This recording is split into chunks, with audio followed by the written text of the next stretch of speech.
முடியாது, நம்மளால பேச முடியாது, அதை கற்பனை கூட செய்து பார்க்க முடியாது. அதையெல்லாம் ஒரு பிஞ்சு உடல்ல அவர்களால் செய்ய முடிகிறது என்றால் எவ்வளவு பெரிய வன்மம் அவர்கள் உள்ளங்களிலே இருக்கிறது என்பதை நீங்கள் நினைவில் வைத்துக் கொள்ளணும். நம்ம சாதாரண எதிரிகளை எதிர்கொண்டு இருக்கல. குழந்தை தண்ணி கேட்கிற குழந்தை வாயில பெட்ரோலை ஊத்தி எரிக்கின்ற அளவிற்கு மதவெறி பிடித்தவர்களை நாம் எதிர்த்துக் கொண்டிருக்கின்றோம். पर बैठे और हमारी बात सुनने के लिए आप लोगों ने अपनी मसरूफियात के बावजूद यहाँ पर आए। आजकल क्या हो रहा है कि पॉपुलर फ्रंट ऑफ इंडिया का कोई भी प्रोग्राम आसानी से नहीं हो रहा है।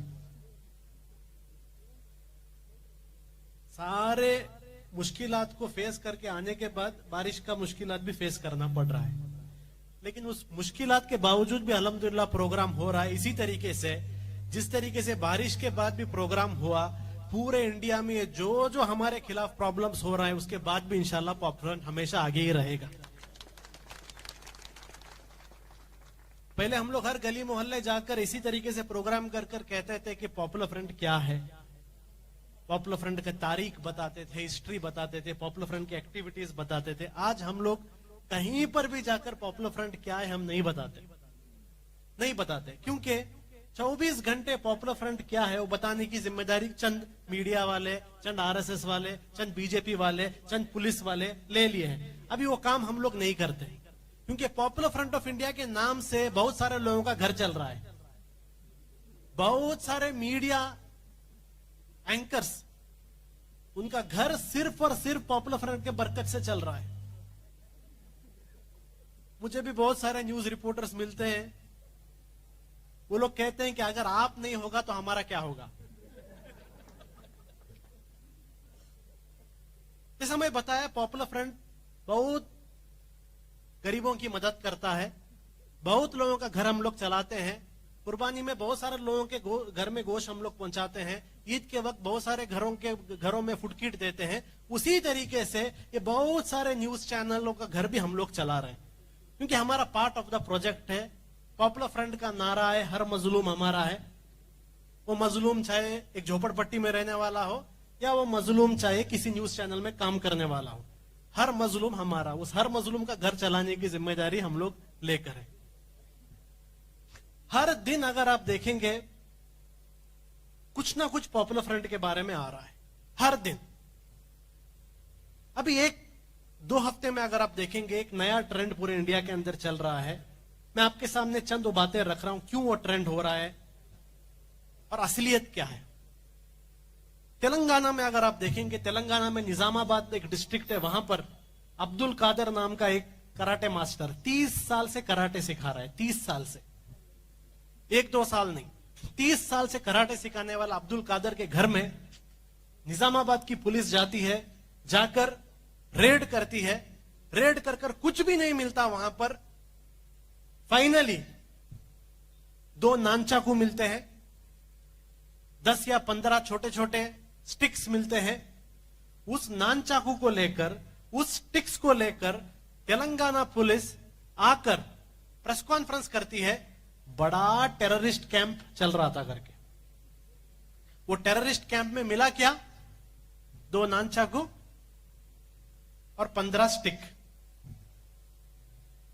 देखिए ये स्टोरी है, लेकिन प्रॉब्लम क्या रहता है, इंडिया में किसी भी कराटे मास्टर के घर में या एकेडमी में आप रेड करो, किसी भी, उसके घर में आपको ये चीजें 1-2 नहीं 10-15 मिलेंगी। यहां पर भी आप जाओ, आपके आंबूर में भी जाओ, किसी भी कराटे मास्टर के एकेडमी में जाओ या पार्क्स में जाओ, सुबह को जो यहां पर कुंफू कराटे सिखाते हैं, किसी के पास भी जाओ, आपको ये नानचाकू, ये स्टिक्स मिलेंगे। लेकिन सेम चीज को लेकर एक टेरर एंगल बताया जा रहा है। एक बहुत बड़ा टेरर कैंप चल रहा था और वो टेरर कैंप हमने क्या कर दिया, बस्ट कर दिया। लेकिन पुलिस ये भी मानती है कि जब हम लोग वहां गए थे तब वहां पर कुछ ट्रेनिंग नहीं चल रहा था।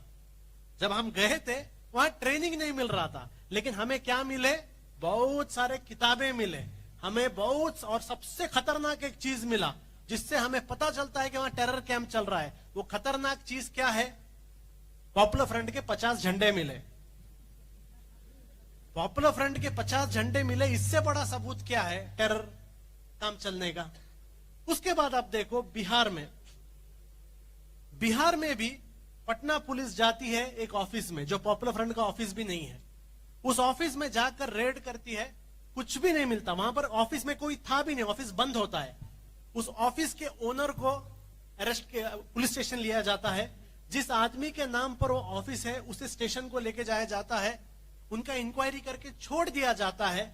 छोड़ने के बाद एसपी आकर एक प्रेस कॉन्फ्रेंस करता है और उस प्रेस कॉन्फ्रेंस में कहता है कि हमने फला हमें इंफॉर्मेशन मिला था कि बड़ा कुछ एक टेरर का ट्रेनिंग चल रहा था।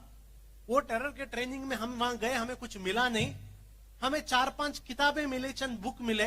वो बुक में लिखा गया है कि 2040 में इंडिया को इस्लामी हुकूमत बनाने का एक प्लान है।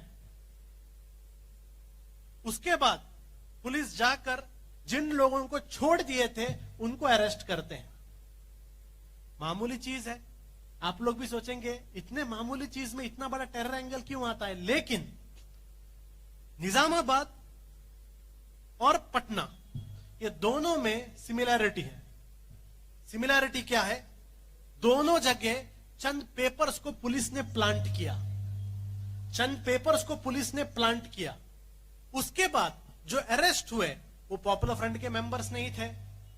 जिन लोगों को शुरू में अरेस्ट किया गया वो पॉपुलर फ्रंट के मेंबर्स नहीं थे, लेकिन उस एफआईआर में पॉपुलर फ्रंट के सारे अलग अलग डिस्ट्रिक्ट के लीडर्स, जो लोग उस डिस्ट्रिक्ट में आए भी नहीं थे, उनका नाम भी एफआईआर में डाला जाता है और उन्हें अरेस्ट करने की कोशिश की जाती है। अब एक चीज निजामाबाद में हो रहा है, सेम टू सेम चीज पटना में हो रहा है। हो सकता है सेम टू सेम चीज कल तमिलनाडु में हो, कल महाराष्ट्र में हो, हर जगह हो। इसका मतलब क्या है? इसका मतलब ये निजामाबाद की पुलिस ने नहीं किया या वहां पर पटना की पुलिस ने नहीं किया। ये किसी एक टेबल में प्लान होकर पूरे इंडिया के पुलिस को, पूरे इंडिया के एजेंसीज को ये ऑर्डर दिया जा रहा है कि आप इस तरीके से पॉपुलर फ्रंट को फ्रेम करो। ये आप लोगों को समझना चाहिए, ये आप लोगों को समझना है।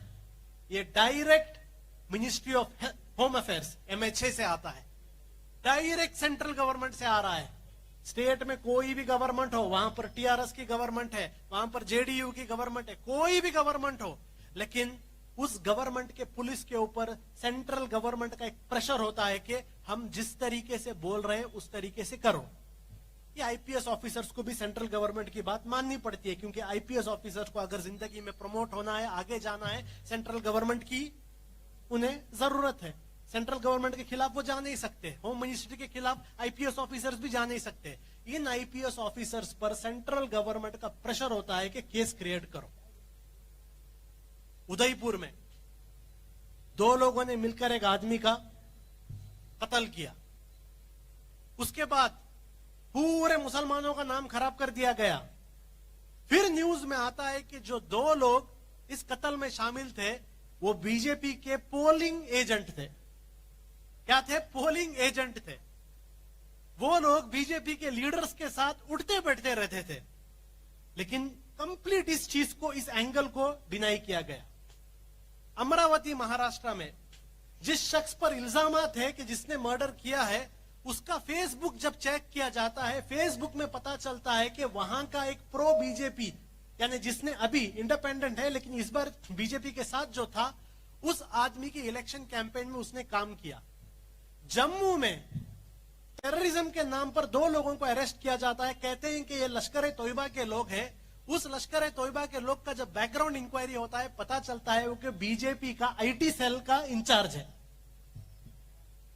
जब पूरी तरीके से आरएसएस बीजेपी का लिंक उदयपुर में क्लियर है, अमरावती में क्लियर है, जम्मू में क्लियर है, और 2 दिन पहले यूपी में लुलु मॉल, एक बहुत बड़ा मॉल ओपन हुआ था, उस मॉल के अंदर चंद लोग जाके नमाज पढ़ते हैं। वो नमाज 18 सेकंड में कंप्लीट हो जाती है। कितने सेकंड्स में? 18 सेकंड में। हमारे मुसलमानों में चंद ऐसे लोग रहेंगे जो जिंदगी में कभी मस्जिद को नहीं गए, उसे भी जाकर पूछे भाई जिंदगी में तू एक बार नमाज पढ़ना कितना टाइम लगते हैं? 5 मिनट होना करके बोलेंगे उन्हें। और ऐसे लोग जो लुलु मॉल में जाकर 18 सेकंड में नमाज कंप्लीट करते हैं, वीडियो लेते हैं और चले जाते हैं, पूरी तरह इल्जामात मुसलमान ये कर रहे हैं वो कर रहे हैं, लेकिन आज पता चला है ये भी इनका ही कॉन्स्पिरेसी है, लेकिन कोई भी उस लिंक को चेक नहीं करता। मैं ये बातें आपके सामने इसलिए बोल रहा हूं क्योंकि पूरे इंडिया में मुसलमानों के अंदर भी एक मिजाज बन गया है। वो मिजाज क्या है? कहीं पर भी इंडिया में कहीं पर भी कुछ हो, पुलिस आकर कहती है, गवर्नमेंट आके कहती है, मुसलमानों ने कहा हमारे चंद बड़े बड़े बेवकूफ लोग, कुछ पता नहीं इंडिया में क्या चल रहा है, कुछ पता नहीं इंडिया में क्या चल रहा है, लेकिन जजमेंट पास कर देते हैं। हमारे लोग बराबर नहीं, हमारे जो लोग पूरा प्रॉब्लम क्रिएट करते हैं, हमारे लोगों को घर में आराम से बैठने नहीं होता क्या? वैसे बेवकूफों को यह समझना चाहिए कि इंडिया में जो भी हो रहा है, आप ऐसा मत समझिए कि मुसलमान कर रहे हैं, इसके पीछे आरएसएस का साजिश है। आरएसएस का एक विंग है जिस विंग का नाम मुस्लिम राष्ट्रीय मंच है। मुस्लिम राष्ट्रीय मंच उसका नाम है। क्यों बनाया गया मुस्लिम राष्ट्रीय मंच? आपको पता है मुस्लिम राष्ट्रीय मंच के पीछे कौन है? आरएसएस ने किसको जिम्मेदारी दी है मुस्लिम राष्ट्रीय मंच बनाने के लिए?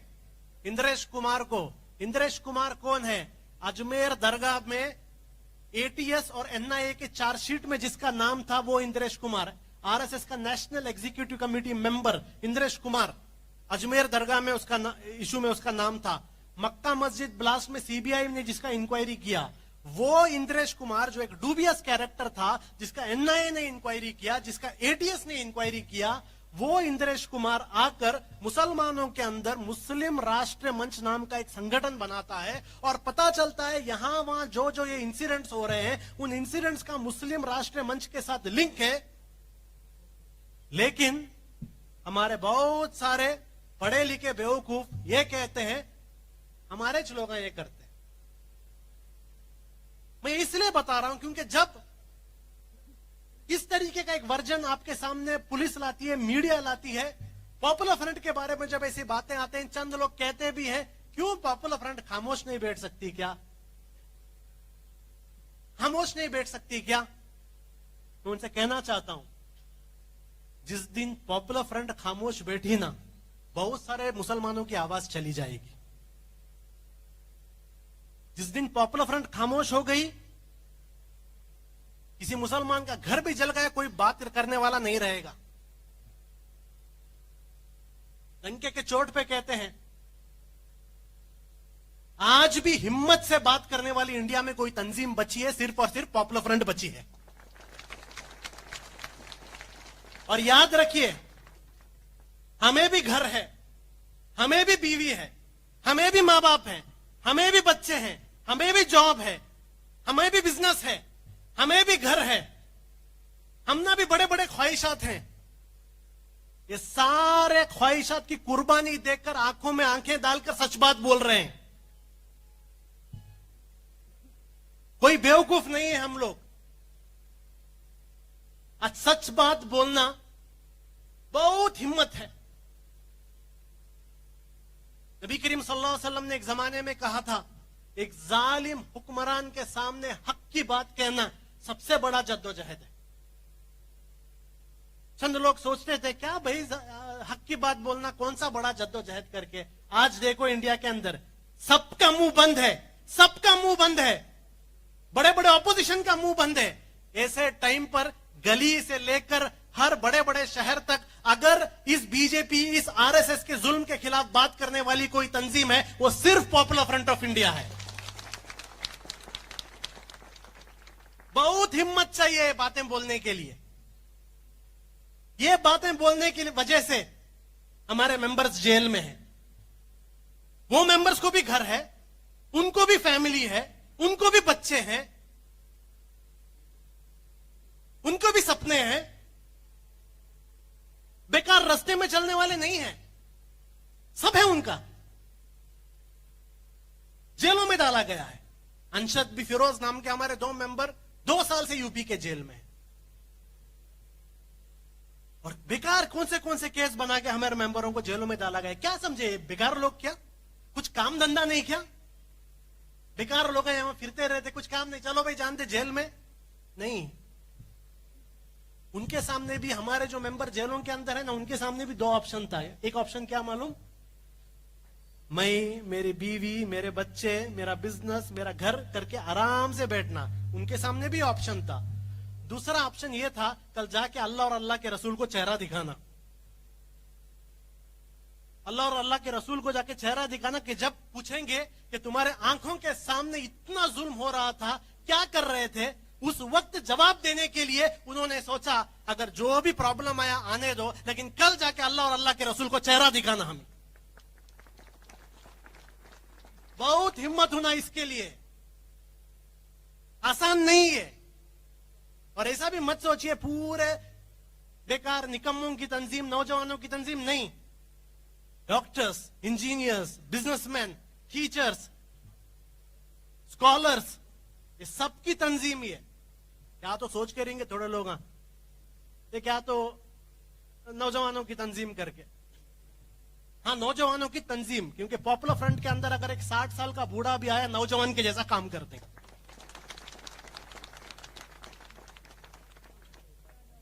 तो इस तरीके से टारगेट किया जा रहा है। उसकी रीजन भी है क्योंकि हक की बात बोल रहे हैं, जो जुल्म चल रहा है उसको जुल्म बोल रहे हैं, पॉलिश करके बात नहीं कर रहे हैं, पॉलिशिंग नहीं कर रहे हैं। और इसलिए इतने पूरे आफत है हमारे ऊपर हम लोग डाल रहे हैं। तेलंगाना में, बिहार में आप देखिए हर जगह इस तरीके से हो रहा है। पर आप लोग भी सोचो, क्या गवर्नमेंट के सामने दूसरे काम नहीं? क्या इंडिया की इकोनॉमी पूरी तरीके से बर्बाद हो गई है। चाइना हर दिन इंडिया को प्रॉब्लम क्रिएट करने की कोशिश कर रहा है। आप देखेंगे हमारे नेबरिंग में जितने कंट्री हैं, उन सारे कंट्रीज पर चाइना ने इनडायरेक्ट कंट्रोल कर दिया है। बांग्लादेश का जो स्टॉक एक्सचेंज है उस पर चाइना का कब्जा है। इधर आप अगर आएंगे श्रीलंका, आप देखें वहां के पूरे पोर्ट्स पे चाइना का कब्जा है। मालदीव्स में अगर आप जाओ, मालदीव्स में कितना का कितना आइलैंड्स चाइना खरीद लिया है। पाकिस्तान में आप जाओ, पूरा का पूरा पाकिस्तान में चाइना का कंट्रोल है। नेपाल में आप जाओ, नेपाल में अगर आप देखेंगे पूरे चाइना का कंट्रोल है। भूटान में अगर आप जाकर देखो, भूटान में पूरा का पूरा प्रोजेक्ट चाइना के चल रहे हैं। इतना एक प्रॉब्लम चाइना क्रिएट कर रहा है बाहर से। इंडिया के अंदर अगर आप देखेंगे अनएम्प्लॉयमेंट ज्यादा, बेरोजगारी ज्यादा, इकोनॉमी डाउन, महंगाई बढ़ गई। ये सारे प्रॉब्लम के बावजूद गवर्नमेंट को चाहिए था इन प्रॉब्लमों को सॉल्व करना। फिर भी अगर आप देखते हैं ये बीजेपी आरएसएस के लोग हर दिन फुल टाइम अगर कुछ एक काम कर रहे हैं, वो काम सिर्फ और सिर्फ पॉपुलर फ्रंट को टारगेट करना है। क्यों? क्यों? इतने सारे प्रॉब्लम है हमारे मुल्क में, लेकिन उन प्रॉब्लम के पीछे गवर्नमेंट नहीं जा रही, पॉपुलर फ्रंट के पीछे आ रही है। क्यों? वो इसलिए क्योंकि आज इंडिया में बीजेपी आरएसएस ने यह मान लिया है कि इंडिया में अगर उनके लिए सबसे बड़ा ऑपोजिशन कोई है तो opposition popular front of India है। और ये ऑपोजिशन कैसी है? ये ऑपोजिशन सिर्फ किसी एक धर्म के लिए नहीं करती, सिर्फ मुसलमानों के लिए आवाज नहीं उठाती। अगर एक किसान का भी हक छीना जाए, सबसे पहले पॉपुलर फ्रंट रहती है उसके आवाज के लिए। अगर एक दलित के साथ भी कुछ प्रॉब्लम हुआ, पॉपुलर फ्रंट उसके लिए भी होती है। अगर एक आदिवासी के साथ भी कुछ हुआ, पॉपुलर फ्रंट उसके लिए भी होती है। और इसलिए आज इंडिया का सबसे बड़ा ऑपोजिशन, मैं बताता हूं, सबसे बड़ा ऑपोजिशन, हमारे पास एमपी नहीं, हमारे पास एमएलए नहीं, हम पॉलिटिकल पार्टी भी नहीं, कुछ भी नहीं, फिर भी आज इंडिया में सबसे बड़ा ऑपोजिशन जो है पॉपुलर फ्रंट ऑफ इंडिया है। और इसके लिए 24/7 आप देखेंगे, 24/7 बीजेपी और आरएसएस पॉपुलर फ्रंट को टारगेट करने के लिए काम कर रहे हैं।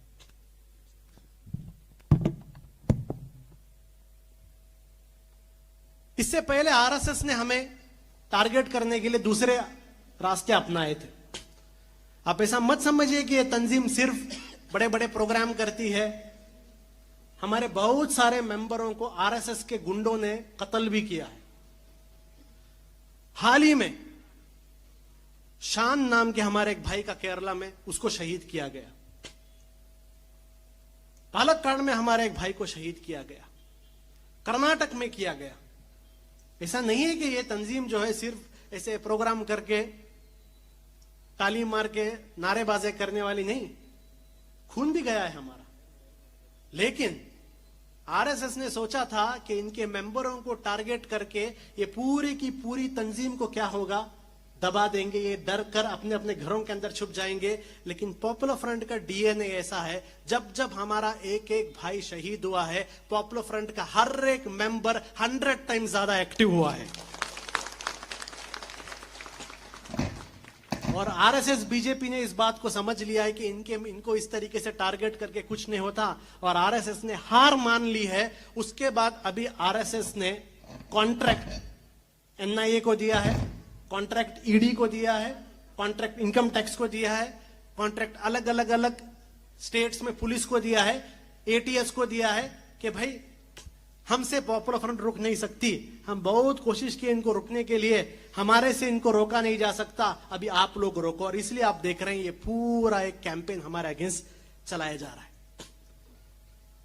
लेकिन हमें, मैं सच बताता हूं, हमें उतना फिक्र नहीं है, हमें उतना फिक्र नहीं है। लोग पूछ रहे हैं आपके खिलाफ इतना कुछ चल रहा है, फिर भी आप ऐसे प्रोग्राम करते बैठे हैं। भाई आप थोड़े दूसरे काम करो, अपने आप को बचाओ। इतना चल रहा है आपके खिलाफ और अभी यहां पर आप आकर एक मोहल्ले में प्रोग्राम कर रहे हैं। देखिए, हमें नबी करीम सल्लल्लाहु अलैहि वसल्लम की वो हदीस याद है जिसमें आप सल्लल्लाहु अलैहि वसल्लम ने फरमाया, अगर तुम्हारे सामने कयामत आ रहा है, तुम्हारे आंखों के सामने कयामत आ रहा है और तुम्हारे हाथ में एक पौधा है, तो कयामत की फिक्र मत करो, उस पौधे को बो। तो हमारे सामने क्या प्रॉब्लम आया तो हम उस प्रॉब्लम की फिक्र नहीं करते, हमारा जो एजेंडा है हम उस एजेंडा को आगे लेके ही जाएंगे।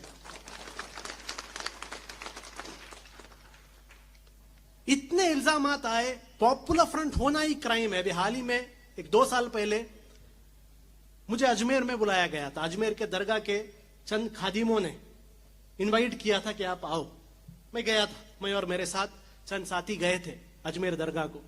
जब हम लोग अजमेर दरगाह को गए, वहां के लोगों ने हमें फेलिसिटेट किया, हमें इज्जत दी, इज्जत देके हमें जियारत कराए और पूरे मीडिया के सामने हमारी तारीफ की, पॉपुलर फ्रंट की तारीफ की।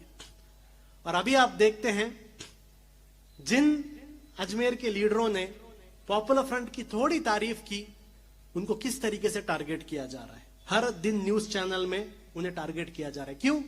कोई पॉपुलर फ्रंट के करीब भी नहीं आना, कोई उनके करीब भी नहीं आना।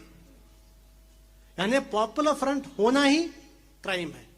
अगर पॉपुलर फ्रंट एक जगह ऑफिस चाहती है, उस ऑफिस ओनर के पास जाकर कहा जाता है भाई ऑफिस खाली करो, पॉपुलर फ्रंट को खाली कराओ। एक यहां शादी महल में जाकर हम लोग पूछते हैं शादी महल दो प्रोग्राम के लिए, शादी महल के ओनर को फोन आ जाता है पॉपुलर फ्रंट को प्रोग्राम मत दो। और वही लोग, वही बिल्डिंग ओनर, वही शादी महल ओनर हर दिन सुबह में यूट्यूब देखकर और व्हाट्सएप देखकर कौम का बड़ा फिक्र करते हैं, भाई हमारे कौम के साथ हो रहा है। उनके अंदर इतनी बराबर भी हिम्मत नहीं है पॉपुलर फ्रंट को अपना हॉल देने के लिए। उनसे मैं कहता हूं ये फिक्र बंद करो, ये ड्रामा बंद करो, ये ड्रामा बंद करो। अगर आपको हक की बात करने वाली तंजीम के साथ रुकने की हिम्मत नहीं तो कौम की फिक्र करने की भी जरूरत नहीं, हम कर लेंगे। आप बिजनेस करो, जाओ। बड़े आए कौम की फिक्र करने वाले, इतनी बराबर की हिम्मत नहीं आपके अंदर, इतना हिम्मत नहीं आपके अंदर। पॉपुलर फ्रंट के प्रोग्राम करने के लिए आप लोग, हिम्मत नहीं आपके अंदर। पॉपुलर फ्रंट का ऑफिस आपके वहां पर ओपन होता है, हिम्मत नहीं आपके अंदर। आप कौम की फिक्र करेंगे? अभी इंडिया में मुझे किसी ने कहा आपके शहर में भी चंद बड़े बड़े रईस लोग मलेशिया, तुर्की, यूरोप का वीजा बना रहे हैं, वीजा नहीं सिटीजनशिप ले रहे हैं, सिटीजनशिप ले रहे हैं। भाई इंडिया में बहुत प्रॉब्लम है इसलिए हम जा रहे हैं। मैं कहता हूं जल्दी जाओ, ऐसे बुजदिलों की वजह से बहुत प्रॉब्लम हुआ हमें। जल्दी जाओ, यहां रह के भी कुछ फायदा नहीं, जल्दी जाओ। ऐसे बुजदिल लोग कौम की फिक्र करेंगे? फिक्र मत करो कौम की। कौम की फिक्र करना तो बात करना, वरना फिक्र करके क्या फायदा। हिम्मत जरूरी है। दूसरी चीज, ये लोग सोच रहे हैं कि नहीं सिर्फ पॉपुलर फ्रंट टारगेट होगा। सिर्फ पॉपुलर फ्रंट टारगेट नहीं होगा भाई। हामिद अंसारी इंडिया का वाइस प्रेसिडेंट, इंडिया का वाइस प्रेसिडेंट, 2 टर्म में वाइस प्रेसिडेंट, उससे पहले एम्बेसडर, इंडिया का एक टॉप ब्यूरोक्रेट। मुझे लगता है हाल ही दिनों में हमारे एक्स प्रेसिडेंट अब्दुल कलाम साहब के बाद अगर सबसे बड़ी कोई एक शख्सियत इंडिया के अंदर गुजरी है तो हामिद अंसारी साहब है। इतनी बड़ी शख्सियत, वो कभी भी इस तरीके से बात नहीं करे। पॉपुलर फ्रंट के मेंबर नहीं, लिख के दे दो, पॉपुलर फ्रंट के भी मेंबर नहीं उनको छोड़े क्या? कल सारे बीजेपी के स्पोक्स पर्सन आकर कह रहे थे कि इंडिया की जासूसी कर रहे थे, आईएसआई के साथ काम कर रहे थे। जब उनको नहीं छोड़े, कलीम सिद्दीकी साहब एक बहुत बड़े आलिम, दीन की दावत और तबलीग का काम करते थे, पॉपुलर फ्रंट के मेंबर नहीं उनको छोड़े क्या? 1.5 साल से जेल में है। जाकिर नाइक बहुत काम किए, पॉपुलर फ्रंट के मेंबर नहीं, जाकिर नाइक को छोड़े क्या? नहीं छोड़े। तबलीग जमात कभी भी पॉलिटिक्स के बारे में बात भी नहीं करते कभी भी पॉलिटिक्स के बारे में बात भी नहीं करते। नहीं भाई, पॉलिटिक्स के बारे में बात करो तो बहुत हमारा काम नहीं हो। कोरोना के टाइम छोड़े क्या? अभी भी मरकज ओपन है क्या दिल्ली में, निजामुद्दीन में? छोड़े क्या? कोविड स्प्रेडर्स, ये क्या बेवकूफी लगा के बैठे हैं कि हम बात करेंगे तो हमें प्रॉब्लम आएगा। देखो याद रखो, चेन्नई में जाओ तुम्हें, चेन्नई में शायद मेट्रो का प्रोजेक्ट चल रहा है। जहां जहां मेट्रो का प्रोजेक्ट चल रहा है वहां लोगों का घर क्या हो रहा है? डिमोलिश हो रहा है।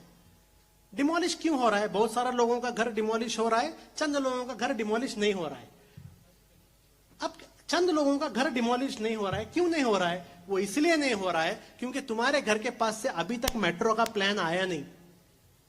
जिस दिन तुम्हारे घर के ऊपर से भी मेट्रो का प्लान आएगा, तुम्हारा भी घर डिमोलिश होगा। उसी तरीके से चंद लोग सोचते हैं हम खामोश रहे तो हमें प्रॉब्लम नहीं आएगा। उनसे मैं कहता हूं, आप खामोश रहने से प्रॉब्लम में बचने वाले नहीं। जिस दिन आप उनके प्लान के बीच में आ जाएंगे, आपको भी टारगेट किया जाएगा। तबलीग जमात के लोग कभी भी उनके खिलाफ बात नहीं किए, फिर तबलीग जमात को टारगेट क्यों किए? ये पूरा का पूरा कोविड मुसलमानों के सर पर डालना चाहते थे, वो प्लान में तबलीग जमात वाले सामने आ गए, उनको टारगेट किया गया। कलीम सिद्दीकी साहब और जाकिर नाइक साहब कभी भी आरएसएस बीजेपी के खिलाफ बात नहीं किए, लेकिन इंडिया में इस्लाम का दावा खत्म करना था, वो खत्म करने के एजेंडा में ये लोग सामने आए, उन्हें खत्म कर दिया गया। आप लोग सिर्फ याद रखो, मेट्रो का प्लान जो है आपके घर के ऊपर से गुजरना है बस।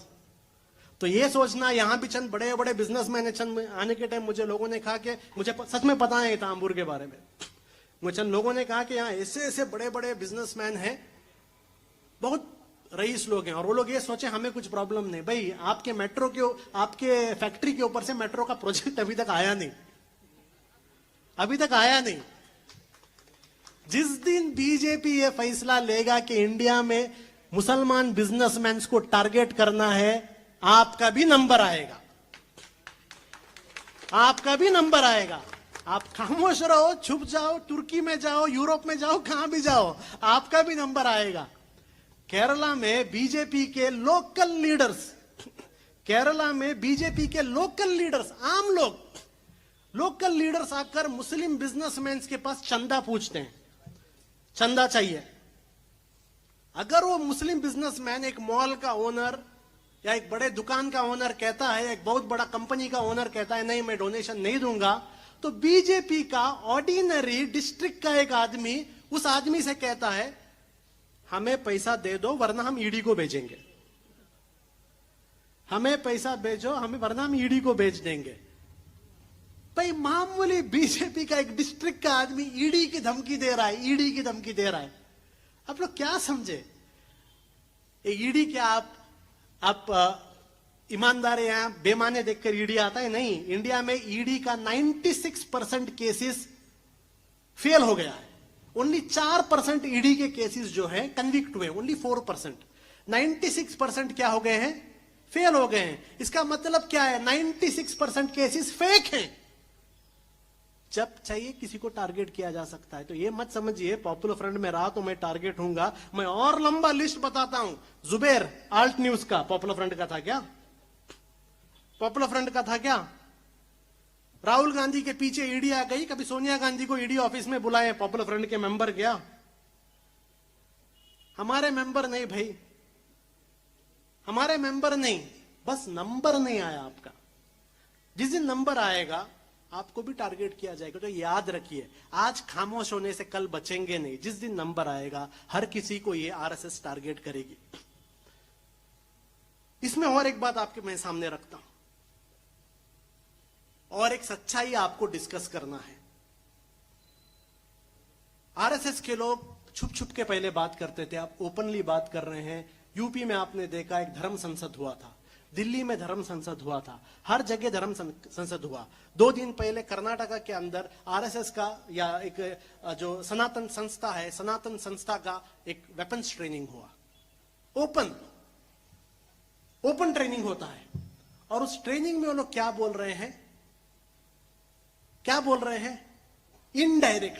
इनडायरेक्ट एक जेनोसाइड की बात कहते हैं। थोड़े लोग डायरेक्ट भी कहते हैं, थोड़े लोग इनडायरेक्ट एक जेनोसाइड की बात कहते हैं। क्या है जेनोसाइड? जेनोसाइड का मतलब होता है कत्लेआम, नरसंहार। स्टडी कीजिए जाकर क्या है जेनोसाइड। जो बोस्निया में हुआ, जो रवांडा में हुआ, जो कंबोडिया में हुआ, उसको जेनोसाइड कहते हैं। जो 1947 में जम्मू में हुआ, जम्मू के मुसलमानों के साथ हुआ, उसको जेनोसाइड कहते हैं। वैसी एक जेनोसाइड की बात आज ओपनली कौन कर रहा है? आरएसएस कर रहा है, संघ परिवार कर रहा है। ये मैं नहीं बोल रहा हूं, पॉपुलर फ्रंट की बात को आप मत मानो। दुनिया में जेनोसाइड के ऊपर स्टडी करने वाला सबसे बड़ा संगठन, न्यूयॉर्क में रहने वाला जेनोसाइड वॉच जिसका नाम है, उस संगठन के लोग कह रहे हैं कि जेनोसाइड होने के लिए 10 मरहले हैं। 10 मरहले हैं जेनोसाइड होने के लिए, और उस 10 मरहले में से इंडिया में 7 या 8 मरहले कंप्लीट हो चुके हैं।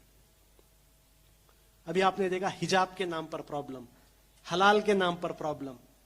भाई हलाल गोश्त से किसे प्रॉब्लम हो सकते हैं? भाई मालूम भी पड़ते हैं कि हलाल है क्या नहीं करके। मुसलमान लड़की हिजाब पहने तो किसे दूसरों को प्रॉब्लम? अजान आपके मस्जिदों में, कर्नाटक में अजान बंद कर दिए, पता है ना आपको। अजान आपके मस्जिदों में हुआ तो किसको प्रॉब्लम? किसी को प्रॉब्लम नहीं, इतने साल से चल रहा था। ऑल ऑफ अ सडन क्यों प्रॉब्लम हो रहा है? क्योंकि जेनोसाइड के एक स्टेज में एक मरहले का नाम है जिसको कहते हैं सिंबलाइजेशन। सिंबलाइजेशन का मतलब यह होता है कि एक कम्युनिटी के चंद सिंबल्स के बारे में इतना नफरत पैदा करो कि उसे देखते ही लोग नफरत करें। एक मुस्लिम लड़की को हिजाब देखते ही नफरत आना, आजान सुनते ही नफरत आना, नमाज देखते ही नफरत आना, एक होटल में हलाल लिखते ही नफरत आना। यह सिंबलाइजेशन का प्रोसेस है। ऐसे मेरे पास वक्त नहीं है, लेकिन मैं दरख्वास्त करूंगा आप लोगों से कि यहां पर अगर किसी को इल्म है, नॉलेज है जेनोसाइड के बारे में, किसी एक्सपर्ट को बुलाकर एक सेशन लीजिए। क्या है जेनोसाइड? जेनोसाइड वॉच जो ऑर्गेनाइजेशन है वो क्या कहता है जेनोसाइड के बारे में, एक एकेडमिक क्लास आप लोग ले लीजिए, आपको पता चलेगा प्रॉब्लम क्या है। बस मैं मेरी बात को खत्म करने से पहले आपके सामने 2-3 चीज रखता हूं। देखिए, आज जो ये प्रॉब्लम्स मैंने आपके सामने बताए, ये आज पॉपुलर फ्रंट के ऊपर आ रहा है, कल कहीं पर भी आ सकता है, कहीं पर भी आ सकता है। अभी इंडिया के मुसलमानों को खास करके एक फैसला लेना होगा। क्या ये जो प्रॉब्लम्स हमारे ऊपर आ रहे हैं, इस प्रॉब्लम को आप खामोशी से सुनेंगे, या फिर जब जरूरत पड़ता है जमहूरी तरीके से, डेमोक्रेटिक तरीके से, कानून को हाथ में लेने की जरूरत नहीं। इंडिया में आज भी डेमोक्रेसी है, हमें कानून को हाथ में लेने की जरूरत नहीं है, लेकिन डेमोक्रेटिकली, लीगली क्या इसके खिलाफ आवाज उठाना है या नहीं, इसका फैसला लेना होगा। और ये कोई भी आकर आपको इनसे मशवरा, उनसे मशवरा की जरूरत नहीं, खुद से मशवरा लेने की जरूरत है, खुद से पूछने की जरूरत है कि ऐसे एक टाइम में हम क्या करेंगे। दूसरा, जब भी किसी पर जुल्म हो रहा है, जब किसी को टारगेट कर रहा है, उसे बॉयकॉट कर डालना और अपने आप को बचाना, क्या सही एटीट्यूड है? आज पॉपुलर फ्रंट को टारगेट हो रहा है, कुछ प्रॉब्लम नहीं, बहुत बड़ी तंजीम है हम लोग, हमारे लिए कोई बात नहीं करेगा तो भी चलेगा, क्योंकि बहुत बड़ी तंजीम है हम लोग। लेकिन जुबैर को टारगेट किया जा रहा है, कितने लोग बात कर रहे हैं, कितने लोग बात कर रहे हैं उसके लिए? क्या किया उस बेचारे ने? जो फेक न्यूज था उसको एक्सपोज किया, बस। कितने लोग बात कर रहे हैं उसके लिए? सिद्दीक कापन नाम का एक जर्नलिस्ट को सिर्फ हाथरस का इशू कवर करने के लिए जा रहा था, उसको 2 साल से जेल में डाले। कितने लोग बात किए उसके वास्ते? कितने क्या CNRC के प्रोटेस्टर्स जेल में हैं, कितने लोग बात किए? तो ये फैसला करना है कि जो लोग हमारे वास्ते बात कर रहे हैं, क्या उनके लिए हम आवाज नहीं उठाएंगे? उनके साथ गलत हो रहा है करके कभी अगर आपको कहीं बुलाए एक जगह, आप आएंगे नहीं? याद रखिए, सीए एनआरसी इंडिया में आने वाला था, आपके घरों में आने वाला था, आपके फैमिली में से बहुत सारे लोगों का सिटीजनशिप जाने वाला था। क्यों नहीं गया? सिर्फ और सिर्फ इसलिए नहीं गया क्योंकि 22 मुसलमानों ने अपनी जान दी। याद रखो, पूरा जिंदगी नमाज पढ़ेंगे तो भी उनका कर्ज अदा नहीं कर सकेंगे आप लोग। तो 22 लोग जान दिए, इसलिए आप मैं सेफ हैं, हम लोग अभी भी सिटीजन हैं। अगर वो 22 लोग जान नहीं देते ना प्रोटेस्ट में, हमारे सिटीजनशिप आज चली जाती। तालुक ऑफिस के बाहर रहते हम लोग डॉक्यूमेंट्स लेके अपना सिटीजनशिप प्रूव करने के लिए, जिस तरीके से आसाम में 4 लाख लोग लाइन में खड़े हैं। दुआ कीजिए उनके लिए, शुक्रिया अदा कीजिए उनके लिए जो जेलों में हैं आज भी। वो सीए एनआरसी के जो प्रोटेस्टर आज भी फेक केसेस में जिनको जेलों में डाला गया है। आफरीन नाम की हमारी बच्ची का घर तोड़ा गया, क्यों? यही आप लोगों के लिए बात की, इसलिए उसका कोई पर्सनल काम नहीं था, घर तोड़ा गया उसका। कितने के लोग जेल में? तो कम से कम उनके लिए बात करना है। यह एक दूसरा चीज हमें फैसला लेना पड़ेगा। और तीसरा, जब भी इस तरीके से झूठ फैलाए जाए, उन झूठ को रिजेक्ट करना है क्लियरली, हिम्मत दिखाना है। आपको बोलेंगे पॉपुलर फ्रंट के प्रोग्राम में मत आना, जब आप जाते हैं इससे बड़ी हिम्मत नहीं। आज बिहार में वो लोग इतना बड़ा हमारे खिलाफ काम कर रहे हैं, निजामाबाद में इतना बड़ा हमारे खिलाफ काम कर रहे हैं, उसके बावजूद भी अल्हम्दुलिल्लाह आज आप यहां पर आए। आज आप लोगों ने आरएसएस को ही नहीं, नागपुर को ही नहीं, ये बड़े बड़े प्लान करने वाले लोगों को आज आपने बता दिया है कि आपकी हिम्मत क्या है। यह है हिम्मत। जब वो लोग आपको डराने की कोशिश करते हैं फिर भी आप आते हैं, बारिश आया फिर भी आप आए, यह हिम्मत है। इस हिम्मत को जिंदा रखिए। पॉपुलर फ्रंट ऑफ इंडिया की तरफ से मैं कहना चाहता हूं, हमेशा इंशाअल्लाह हमेशा पहले सफ में हम रहेंगे, हमेशा रहेंगे इंशाअल्लाह। ये चंद लोग हमसे कहते हैं कि आप लोग थोड़ा अपने आप को प्रोटेक्ट करो, साइलेंट हो जाओ। हम लोग उनको कहते हैं कि एक जहाज के लिए सबसे महफूज जगह क्या है? किनारा है। एक जहाज के लिए सबसे महफूज जगह किनारा है, लेकिन जहाज किनारों के लिए नहीं बनी, जहाज समुद्र के लिए बनी है। इतने बड़े जहाज को लेके आकर किनारे में बांध के रखेंगे तो जहाज की जरूरत क्या? जहाज को तो समुद्र में रहना। उसी तरह इतनी बड़ी तंजीम बनाकर ऑफिस के अंदर बैठ जाएंगे तो इतनी बड़ी तंजीम की जरूरत क्या? ये तंजीम बनाए आवाज उठाने के लिए, हक की बात करने के लिए। और जो भी इल्जामात हमारे पर आ रहे हैं, आप लोग देख के रहेंगे, इन इल्जामात से हम डर नहीं रहे, हम इसे फिक्र भी नहीं कर रहे। हमें फिक्र सिर्फ एक इल्जाम पर हुआ। सच बात, मेरी बात खत्म करता हूं। हमें फिक्र सिर्फ एक इल्जाम से हुआ था। वो इल्जाम क्या था? चंद दिन पहले किसी ने कहा पॉपुलर फ्रंट आरएसएस की जैसी एक तंजीम है। मैं कहता हूं इससे बड़ी गाली कौन सी भी नहीं है। अगर कोई हमें कहता है आरएसएस के जैसे हैं, वो हमारे लिए बहुत बड़ी गाली है। क्योंकि नथुराम गोडसे पॉपुलर फ्रंट का मेंबर नहीं था। 3 बार बैन होने वाली संगठन आरएसएस है, पॉपुलर फ्रंट नहीं। इटली और जर्मनी में जाकर हिटलर और मुसोलिनी से मिलने वाले आरएसएस के लोग थे, पॉपुलर फ्रंट के लोग नहीं थे। मक्का मस्जिद, मालेगांव, अजमेर बॉम्ब ब्लास्ट में लिंक आरएसएस के लोगों का था, पॉपुलर फ्रंट के लोगों का नहीं था। तेनकासी में ऑफिस और बस स्टैंड में बॉम्ब ब्लास्ट में पकड़े जाने वाला जनरल सेक्रेटरी हिंदू मुन्नंडी का था, पॉपुलर फ्रंट का नहीं था। केरला के अंदर पुलिस स्टेशन के ऊपर, एक प्लॉट के ऊपर बम फेंकने वाला पॉपुलर फ्रंट का मेंबर नहीं था, आरएसएस का मेंबर था। 240 सीपीएम के लोगों के मर्डर केसेस में इन्वॉल्व पॉपुलर फ्रंट नहीं है, आरएसएस वाले हैं। ऐसी एक क्रिमिनल ऑर्गेनाइजेशन, ऐसी एक देशद्रोह ऑर्गेनाइजेशन, देश के आजादी के लिए कुछ भी नहीं कैसी एक ऑर्गेनाइजेशन, ऐसी एक ऑर्गेनाइजेशन के साथ हमें कंपेयर करेंगे, इससे बड़ी गाली क्या है? इससे बड़ी गाली क्या है? ये दूसरा आप क्या भी बोलो, हमें फिक्र नहीं, फेस कर लेंगे, लेकिन आरएसएस के साथ कंपेयर मत करो। मैं अपनी बात खत्म करते हुए आपसे कहता हूं